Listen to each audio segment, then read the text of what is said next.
Pumirma na ng kontrata ang South Korean actor na si Kim Jo-soo sa Sparkle GMA Artist Center. Sa isinagawang contract signing nitong Miyerkules, dumalo ang mga big boss ng naturang network.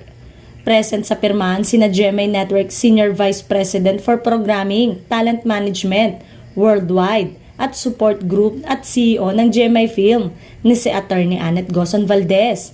Sparkle GMA Artist Center at Talent Development and Management First Vice President Joy Marcelo at GMA Network Senior Vice President for Entertainment Group Lilibet Razonable. Kasama rin sa pirmahan ang Managing Director ng Universal Record Philippines na si Kathleen Digo.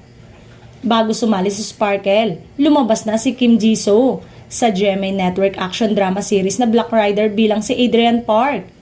Napapanood din siya sa GMA Afternoon Prime Series na Abot Kamay na Pangarap, kung saan ginagampanan niya ang papel na Dr. Kim Young. Samantalang may upcoming film din ng aktor na si Muji Gay, kasama si Rufa May Quinto, kapamilya actress Alexa Ilacad, Lito Pimentel at marami pang iba.